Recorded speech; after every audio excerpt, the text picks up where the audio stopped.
Assalamualaikum warahmatullahi wabarakatuh. Alhamdulillahi rabbil alamin. Allahumma salli wa sallim ala sayyidil mursalin wa ala alihi wa ashabihi ajma'in. Allahumma rabbana zidna ilma warzuqna fahma birahmatika ya arhamar rahimin. Hamba Allah muslimin muslimat, senantiasa kita memuji Allah Azza wa Jalla, menyampaikan salat wa salama pada Rasulullah Muhammad sallallahu alaihi wasallam. Kita lanjut kembali pengajian kita dalam tafsir yang mungkin menyimak tafsir Khazin, yaitu pada halaman 276 jilid yang pertama, yang menyimak tafsir Safwah halaman 214 juga jilid yang pertama. A'udzu billahi minasyaitonir rajim. Bismillahirrahmanirrahim. Al-Quran surah Ali Imran ayat 102. Ya ayyuhalladzina amanuttaqullaha haqqa tuqatih wa la tamutunna illa wa antum muslimun. Ayat ini sudah sangat sering didengar, terutama pada saat wasiat dibacakan oleh khatib Jumat. Jadi ayat ini kalau dibaca sebagai wasiat boleh juga persis sama, tetapi walau dibaca nanti sekali lagi ayat boleh juga persis sama. Misalnya rukun dua khutbah, rukun khutbah pertama memuji Allah, alhamdulillah. Yang kedua berselawat kepada Nabi. Yang ketiga wasiat. Yang keempat ayat. Jadi wasiat dan ayat boleh pakai ayat ini untuk wasiat, juga untuk ayat, boleh persis sama, tapi dengan catatan itu dipahami. Misalnya begini, rukun khutbah yang ketiga wasiat, setelah dia berselawat dia baca wasiat, ya ayyuhalladzina amanuttaqullaha haqqa tuqatih wala tamutunna illa wa antum muslimun. Itu wasiat. Rukun keempat baca ayat, qala Allah Ta'ala ya ayyuhalladzina amanuttaqullaha haqqa tuqatih wala tamutunna illa wa antum muslimun. Jadi boleh wasiat, ayatnya baca ke wasiat, juga yang keempat ayat yang hika ayat. Jadi kalau itu dipahami ya boleh, cuman bagi orang hana pahami kan agak sulit. Paling-paling gekun, yang puka dua-dua go lagi, yang puka nak depu ke lain, paling-paling lagi nya. Jadi ayat boleh dijadikan wasiat, dan ayat memang ayat. Kemudian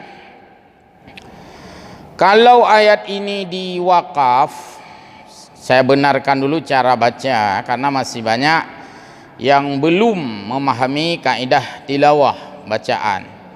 Ya ayyuhalladzina amanu, misalnya mau diwakaf, ittaqullah, ambilnya dari ittaqullah, jangan diwakaf ya ayyuhalladzina amanu taqullah, tinggal huruf alif lam itu. Jadi ini satu kekeliruan.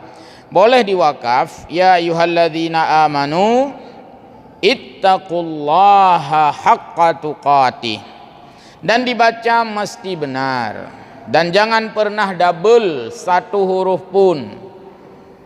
Saat kami mungkin dengan Tunku Fakrul Radhi jadi tim penilai lomba khutbah, sini banyak yang keliru. Ya ayyuhalladzina amanu taqullaha haqqa, engkau menjadu-jadu je hinan. Keliru itu, hanya satu. Sama seperti orang azan juga, Allahu Akbar, hu-nya satu, jangan ditasdik, jangan Allahu, Itu sudah dibenarkan pada saat kita ngaji masailai dulu. Jadi artinya secara bebas, ya ayyuhalladzina amanu, wahai orang-orang yang beriman. Kalau nanti dalam ulumul Quran, ini ciri daripada ayat turun di Madinah, Madaniyah. Karena Allah sudah menyeru dengan amanu. Kalau ayat yang turun di Makkah, Allah seling memanggilnya dengan ya ayyuhan nas. Ittaqullaha, bertakwalah kamu kepada Allah, haqqa tuqatih, dengan sebenar-benar takwa. Wala tamutunna, sini ada tasdid di ujung, itu menunjukkan taukid, artinya serius sekali disampaikan oleh Allah, harus menjadi perhatian. Dan jangan sekali-kali. Kalau pakai nun tasdid itu cara terjemahnya jangan sekali-kali, dilarang keras ya, istilahnya. Jangan sekali-kali kamu mati, illa kecuali wa antum muslimun, dalam keadaan muslim. Dalam keadaan hanya diterjemahkan dari huruf wa. Jadi wa itu tidak artinya tidak selamanya artinya dan. Arti nama wadan, tidak ada dalam kaidah terjemah. Bisa bermakna wa itu bermakna al-hal, sedangkan artinya wala tamutunna, dan janganlah kamu mati, illa kecuali wa antum, wa itu kecuali dalam keadaan muslimun, kita berstatus agama Islam. Kita lihat bagaimana oleh Al-Allamah Al-Khazin memberikan penafsiran ayat ini. Ya ayyuhalladzina amanu taqullaha haqqa tuqatih, qala Ibnu Abbas, oleh Ibnu Abbas sebagai bapak tafsir memberikan makna huwa ayyuta'a, yaitu seseorang itu taat kepada Allah, fala ya'si, dan tidaklah dia bermaksiat. Maksud takwa adalah hendak taat, jangan bermaksiat. Wa yashkura fala yakfuru, dan hendaklah dia bersyukur, jangan dia kufur. Wa yadhkura fala yunsiya, dan hendaklah dia selalu mengingat Allah, dan jangan pernah ia lupa. Jadi dipakai dengan lawan kata, bagus sekali susunannya. Hendaklah kamu bertakwa, maksudnya taat jangan maksiat, syukur jangan kufur, ingat jangan lupa. Jadi heboh kalimat gatu dengan sangat indah sekali tata bahasanya. Itulah yang disampaikan oleh Ibnu Abbas di dalam tafsirnya, itu tafsir Ibnu Abbas. Wa qala Mujahid, ahwa maksud ittaqullah an tujahidu fillahi haqqa jihadih, yaitu kamu bersungguh-sungguh di dalam beribadat kepada Allah, di dalam bertakwa pada Allah, haqqa jihadih, dengan sebenar-benar sungguh. Bahasa Aceh be cilet-cilet. Jadi haqqa tuqatih, takwa benar-benar, persentasenya penuh, fully penuh takwanya, kon setengah-tengah, bukan 1/4, bukan 1/3, dan bukan 99,9%. Padum takwa ron natruk sertuh ilung si kurung plus si kurung koma apa ya sertuh ju, walaupun dalam realita ya kita banyak salah, tapi yang takwanya tetap penuh 100%. Dan ini tidak sama dengan patuh. Menyopati kadang-kadang 10% BO sagai. Contoh misalnya, kamu anak buah ya, anak buah. Itu siapa? Itu bos saya maksud. Berapa persen kamu patuh untuk dia? Ini 5% kayak aku patih di kurung 5%, hanya aku tuh mengenai dengar ya. Itu untuk manusia, tapi untuk Allah harus penuh. Jadi tidak ada persen yang terkurangi. Kemudian di dalam makna ini, penjelasan ayat ini juga, wala ta'khudukum fillahi laumata laim. Mujahid menjelaskan bahwa dan janganlah kamu gentar, dan janganlah kamu takut, dan janganlah kamu gesun, dan janganlah kamu keot jika yang kita lakukan itu adalah benar di jalan Allah. Maka makna takwa dengan sebenar-benarnya adalah dia bertakwa kepada Allah dengan penuh percaya diri. Hana gesun, hana keot, anti gerta, anti nyo, anti je, lau mata laim. Tidak ada yang dia takuti siapapun juga, karena yang fokusnya adalah Allah. Menyoka butoi wa Allah, guku ni katnyan. Adik hana butoi ba urang berteribai tengok hai gede. Kan teribai kita mah mertuh lo. Berteribai tengok hai gede. Yang penting wa Allah ka butoi. Itulah lau mata laim. Tidak ada orang yang dia anggap sebagai penghalang. Yan urang yang kau serius. Cuma punya cilet-cilet manteng jauh yang daripada yang disampaikan dalam ayatnya. Wa taqumu lillahi bil qisti, dan hendaklah kamu menegakkan karena Allah bil qis, keadilan. Tahu tak balik posisi dalam dah terjemah.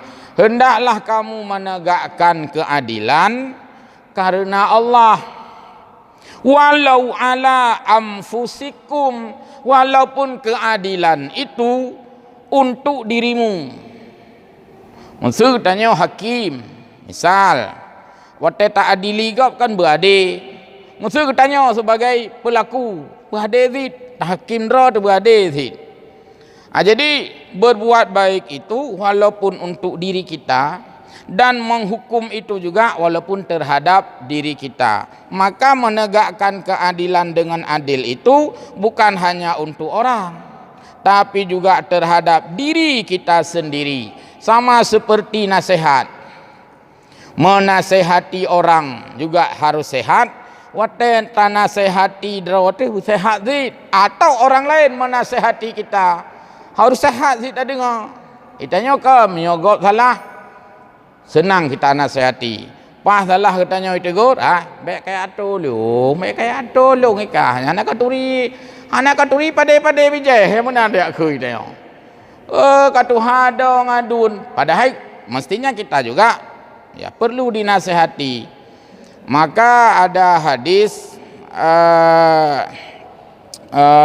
banyak sekali hadis-hadis yang oleh Nabi itu menyuruh kita berbuat keadilan, sama seperti kita menyuruh kepada orang lain.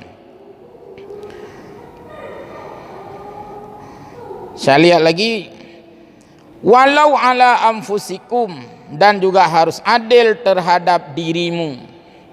Tanya, di samping makna adil secara hukum, gunakan secara hukum, juga adil memperlakukan diri kita. Tak pula kudra artinya beradil, memberikan hak-hak tubuh ke uracen hai. Nya serapa kali tubuhnya, baik sampai serapa kali tubuhnya. Jadi apa yang diinginkan tubuh kita berikan hak-hak tubuh. Kalau kita lelah, nyanjuk hak tubuh, piu he. Yang lego kepun piu he, kemunan baik serapa kali tubuh. Istirahatlah kita di saat kita lelah. Itu berbuat adil untuk tubuh kita. Tengut, yang baik nak tumpang mata anak ke. Kau tak tengut kacau nak ke tak tumpang mata, gue beli je nonton. Padahal dia sudah ngantuk. Maka supaya dia adil memperlakukan tubuhnya, maka berikan hak mata. Wah, lihat apa ke? Baik serapa li mata. Yang mana je? Man tiga hawa mi udeng. Yang baik gaduh belah dengan mata, belah bibit belah apa jauh. Kepingin makan daging, beli daging makan, baik serapa le perut. Kepingin makan yang enak-enak, beli makan. Jangan hanya hafal-hafal, Kata hawa aku mai udang. Ngapakah angka belau yang ke bab belau buat aku tak hawa aku pakai hana belau aku pun begah-begah. Jadi berikan hak tubuh kita. Di tangan kita dia juga ada yang meminta. Mbak Jaro tanya, "Jo hak Jaro?" Kata tangan, "Belikanlah saya jam." Kele Jaro, "Beli jam, pakai jam tangannya hak Jaro." Ikule kaki, "Belilah saya sepatu." Tak boleh sepatu hak aki kan. Kepun belai sepatu, ke baik serapa kulit tapak aki je kan perle sina na sesuatu. Kata kepala, "Belilah saya topi, belilah saya peci, beli kopiah, beli sorban dan sebagainya." Nyan hak yang harus terpenuhi. Jadi adil memperlakukan tubuh oleh diri kita dan juga adil kita menerima diperlakukan adil terhadap diri kita. Jika hukum itu ada yang harus kita hukum, maka ketika kita yang bersalah juga bersedia dihukum. Nyan berarti adil bil qisti. Wa abaikum, adil terhadap orang tuamu. Wa abnaikum, adil terhadap anak-anakmu. Nyo adil wa abaikum biasa gena sehati bak acara pernikahan. Saudara lintu dan dara baru yang berbahagia, kalau dulunya Anda punya dua orang tua, ayah dan ibu, maka saat ini telah memiliki orang tua yang lain, ayah mertua dan ibu mertua. Berlakulah adil, karena yang kedua-duanya orang tua. Itu makna adil terhadap orang tua. Kemudian berlaku adab dan sebagainya. Juga wa abnaikum, terhadap anak-anakmu. Di sini yang Allah perintahkan adalah adil. Jadi makna adil tidak sama. Adil itu adalah seimbang. Adil itu adalah balan, bukan adil itu sama, tetapi adil itu seimbang. Wa an Anas qala, dari Anas sahabat Nabi, Anas berkata, la yattaqillaha abdu haqqa tuqatih hatta yahzina lisanahu. Tidaklah seseorang itu dikatakan dengan bertakwa yang sebenar-benar bertakwa sehingga terlihat juga pada lidahnya, atau dibalik maknanya, tidaklah dikatakan takwa yang sebenar-benarnya hanya dengan menghiasi lidah. Artinya istilah katanya bukanlah sebatas KTP, bukanlah Islam KTP, langkih mendum KTP Islam. Wate sembayang, ada sembayang menan. Wate jak masjid, ada jak masjid. Itu maksudnya. Dia tanya minum, agak susah baca untuk tak bersyariat secara kolektif, agak susah. Karena tanya kan paradok. Mupek kena, mupek gede. Antara pupek syariat Islam dengan ekonomi yang musuh kan. Yang musuh pandai pegah, tolonglah kalau bisa misalnya. Baik itu orang tua, baik itu anak muda misalnya, habis maghrib kalau bisa enggak usah duduk di kafe. Karena ahli sembahyang Isya kan panjang waten nyo Isya lewat 20. Ada munggrib-mungribnya pi tarik layu tu sagai dalamnya. Mana mungkin mang kepala dinas ayat tengah munggrib gaduh ke alik-alik urang hanya panjang dah semua ber. Mungkin ada temu semua ber tak alik-alik anak kau pedum sebabkan dia tanggung jawabnya. Kita tanggung jawab anak diri kita sendiri, tapi secara regulasi, secara hukum kan sudah kita buat semua. Secara hukum sudah tertulis, sudah diterapkan. Cuma mesti rodro tarik bab punyung yang masalah lain lah menurut. Jadi anak kita yang jaga. Kalau bisa setelah maghrib itu kita sudah tempel baliho besar-besar menghadiri majelis taklim dimanapun berada. Anak mesti buat masjid jami'. Cari guru-guru idola masing-masing. Anak mesti ngeluh, anak mesti. Pokoknya saya senang masjid ini, datang ke sana. Saya senang dengan guru ini, pilih guru itu. Pokoknya ikuti pengajian di mana-mana. Yang tayak dukoh, tayak pro, haba nyambak kafe nya, kepuan, liu-liu mugrib. Nyamban warga tu tak pegah, Kita butuh ekonomi, ho. kamu urusan dengan ekonomi.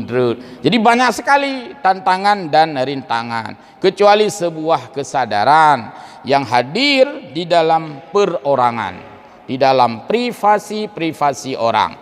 Kalau bukan dengan kesadaran, kita tidak sanggup lagi untuk apakah mensosialisasikan haili secara tekstual yang haili, kan? Kemudian secara lisan, secara jargon sudah tidak sanggup, tetapi secara kesadaran insyaallah sanggup.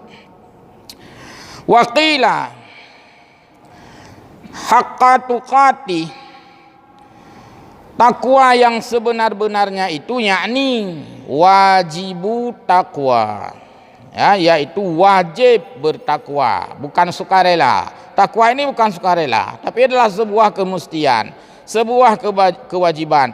Wa huwa al-qiyamu bil wajib, yaitu melaksanakan yang wajib. Kalaulah tidak sanggup yang sunat misalnya, yang wajib mesti kita lakukan. Sembahyang sunat misalnya tidak sanggup, maka yang wajib sanggup.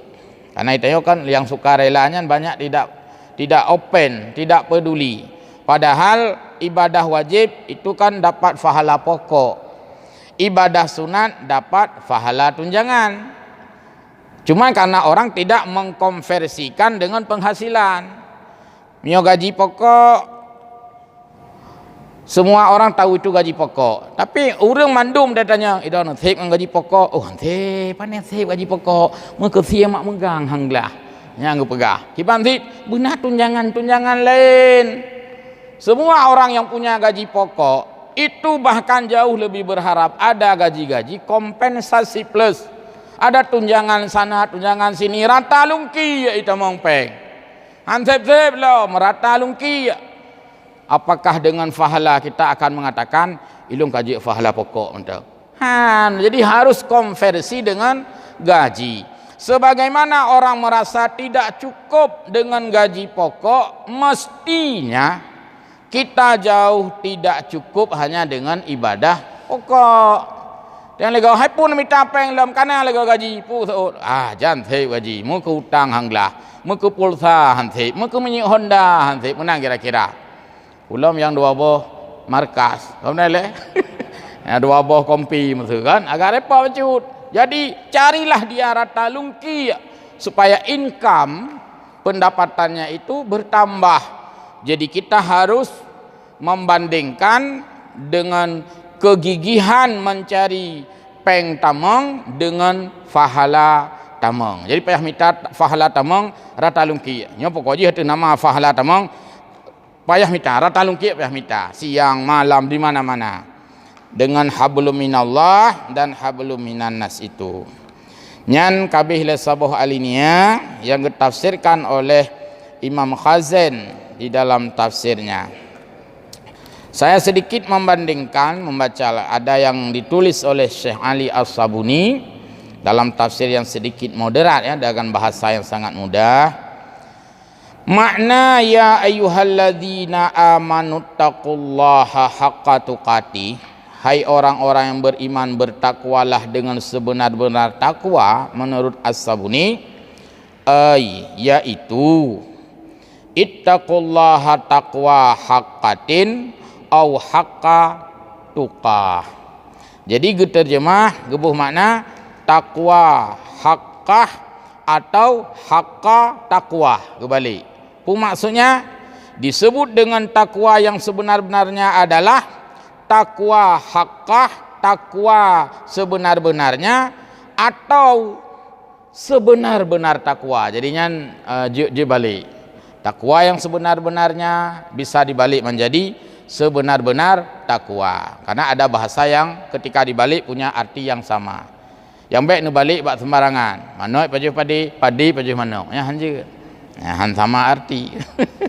Bentuk manoi paju padi, padi paju manoi. Dua kali lhe, jet abali, lhe kali dua. Sama artinya. Ya.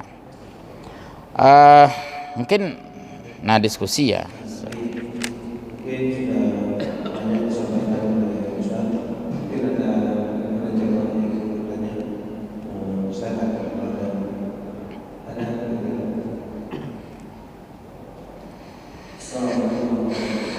Waalaikumsalam.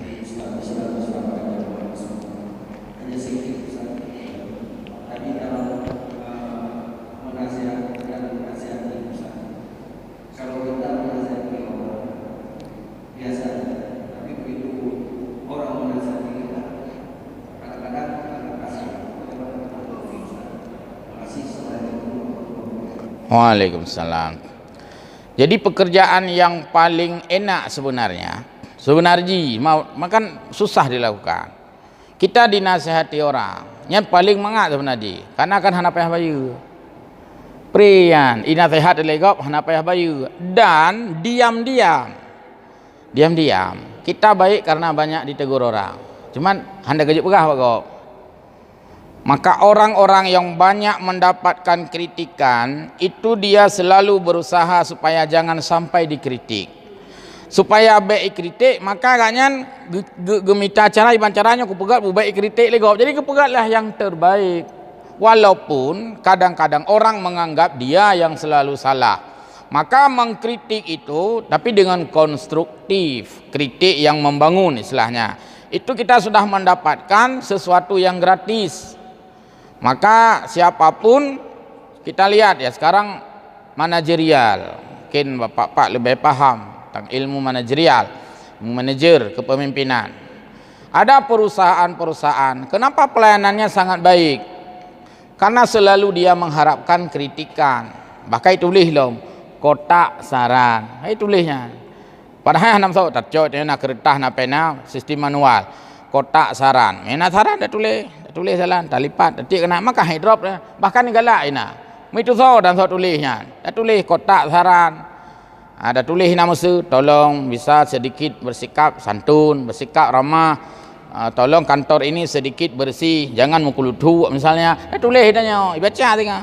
Oh mana pada sagaknya kau malai kai kritik lego tanya. Menansi mesti tanya masjid. Namik krek-krok, pegang kotak saran tengah. Ikutlah jamaah. Tolong masjid jami miknya jangan krek-krok misalnya. Jadi lihat tak baca kertasnya, hai cija kena boleh. Nyi tanya baik krek-krok mik pakai ni, ina orang kritik. Jadi kan kagak tu. Tapi mik hana orang kritik, hana ada perbaiki mik relahnya. Selalu dalam keadaan krek-krok betul le. Long sering long kritik, tapi kan hana long pegah urang. Saya senang kalau saya jadi imam. Sajadah itu supaya bisa lengket dot dengan sajadah. Sajadahnya cuci rutin. Yang ada semayang kadang-kadang naik gulung sajadah. Sajadah imam naik gulung. Galom jap kamu bayar nafah kau bina. Itu berarti enggak pernah dibersihkan. Mai teh apa boleh buat? Ada masih terbatas fasilitas. Lagi mic-nya. Kan karena kita nyo manteng lagi nyo kekayaan tu. Aku pakai mic rame-rame. Tengok ustaz lain pakai mic nyo, bina nafah leung kita tarik katnya tengok. Inyo so pakai malam baru kalau tarik leung malam. Seharusnya mic satu orang satu. Malamnya leung semua ber. Leung cok mic ro leung. Kamu kubah sik leung pleo. Lagi ba urang ko ne. Tiro urang ko tikrek ando. Itanya kan 15 urang ko tikrek ando yang talap.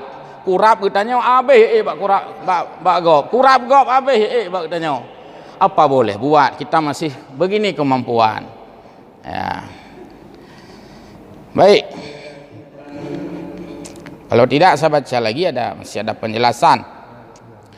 Wala tamutunna illa wa antum muslimun. Imam As-Sabuni beliau memberikan pemahaman, janganlah kamu mati kecuali dalam keadaan muslim, dalam keadaan Islam atau sebagai orang Islam. Maksudnya tamassaku bil Islam, berpeganglah dengan agama Islam. Wa addu alaihi bin nawajidhi, dan gigitlah Islam itu dengan geraham. Hanya hayu kalimatnya gecok dari kata-kata dalam hadis. Kena hadis Nabi tentang ahlus sunnah wal jamaah. Apa kata Nabi? Alaikum bisunnati, wajib atas kamu sunnahku, kata Nabi, ada di dalam hadis yang lain.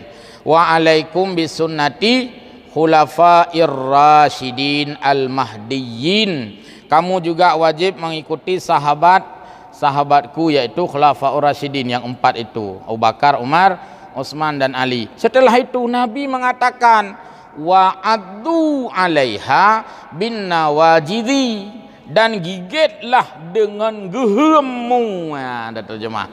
Ini diambil oleh Imam As-Sabuni kalimat itu dalam tafsirnya. Maksud jangan kamu mati kecuali sebagai orang muslim, ay tamassaku bil Islam, yaitu peganglah agama Islam itu, wa addu alaihi, dan gigitlah Islam itu, bin nawajiz, dengan gigi geham. Geraham ngan igo gehem geyukap. Pakan geyukap ngan gehem. Nah, kita kan bisa merasakan. Cara menggigit ada dua. Pertama gigit dengan gigi tengah. Yang kedua gigit dengan geraham, kap ngan gehem. Geyu di dalam agama terhadap agama Islam dan juga terhadap sunnah Nabi, sunnah Khulafaur Rasyidin, gigit dengan gehem. Kepukap dengan gehem menunjukkan begitulah kuatnya gigitan kita. Tapi menyatakan ngaigo tengah terleup igo musuh mano cini cok pensil nekap ngaigo tengah nehoi anak miet ro dek nak coba cabut ini, sudah bapak gigit pensil ini, ngaigo tengah coba tarik kuat-kuat, baik tak galau tarik kon pensil mentang terleup igo terleup tabah iti ju terleup pernah tarik kepala gigo terleup. Berarti gigitan dengan gigi tengah itu ndak kuat, maka hanya giyukap ngaigo tengah. Tetapi yang disuruh gigit bin nawajidhi, gigitlah dengan gerahamu, cok pensil kap ngan gehem hoi tanak miet be urang cik terleup ti nganek miet dek nak coba tarik pensil ini, ngaigo gehem enggak sanggup, kuat kali digigit, pakon tarik karena takap ngan gehem. Beginilah Islam, kita harus menggigitnya seperti menggigit dengan gehem tadi, geraham. Maka orang menyailake soh tanya terleup gehem yang berarti berat ini relah tu. Yo ku soh dia terleup gehem ke. Nyan bet ni dang le nyan berat lawan. Kamu gehem yang kabrat lawan. Berarti gehem ti nek leut. Yo ku leut gehem gendnya berarti kakreuh tat permainan ni. Kreuh lawan. Jadi menunjukkan bahwa menggigit Islam maksudnya memegang konsisten kita, istiqamah kita, ndak cepat goyah. Jangan gara-gara Indomie tinggalkan Islam, jangan gara-gara cinta tinggalkan Islam. Allah melarang kawin muslim dengan non muslim, perintah Allah itu ikuti. Bek tak akili ada tanya, bagaimana kami enggak kawin? Kami kan sama-sama kuliah, kami sama-sama kampus. Perkawinan kan perpaduan dua cinta, bukan perpaduan dua agama. Allah yang larang. Maka ketika Allah melarang, muslim haram menikah dengan non muslim, kecuali halal menikah dengan ahlul kitab, itu pun terhadap perempuan ahlul kitab. Tetapi ahlul kitab hari ini sudah tidak ada. Ya. Yang di dalam lembaran-lembaran fatwa MUI lagi nanti. Kadang nah pertanyaan lo. Nah. Kita lanjut lagi. Wala tatafarraqu anhu. Dan ini ayat ni. Wa'tasimu bihablillahi jami'a wala tafarraqu. Dan berpeganglah kamu bihablillah, terjemahnya dengan tali Allah, itu terjemah. Tapi kan nanti maknanya lain, agama maknanya. Jami'a, semuanya. Semua kita diperintahkan oleh Allah berpegang pada tali Allah, maksudnya pada tali atau pada agama Allah. Wala tafarraqu, dan janganlah kamu berpecah belah atau bercerai-berai. Maksudnya tamassaku bidinillah, berpeganglah kamu dengan agama Allah. Jadi pegah menolak ayat berpeganglah dengan tali Allah, maksudnya agama Allah.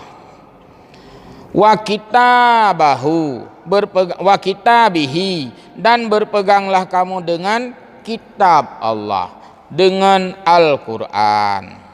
Wala tatafarraqu, dan janganlah kamu berpecah belah, bercerai-berai.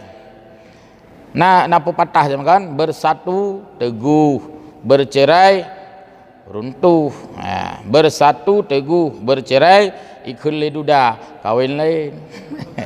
Dan duda ke dan janda. Jadi wala tatafarraqu, dan janganlah kamu berpecah belah. Wala tahtalifu fiddin, jangan berpecah belah dalam agama. Seperti fenomena kita saat ini, ya, rentan sekali perpecahan. Padahal semua tujuannya sama, tapi kita nggak tahu lagi ini. Kenapa hanya asyik dengan mentakfirkan? Nah, yang urusan kan hana mampu pegah lain, alih hana judul lain, alih hana judul lain lah apa. Pokoknya bid'ah apa pun je bid'ah. Jadi sehingga terjadi persoalan di mana masyarakat duduk tapu yang gajib buat le. Karena semuanya diiming-iming dengan bid'ah. Kalau buat mengurung pajak humam plam gajib le. Pakan hana hadis tentang pajak humam plam. Cerita hadis apa nak?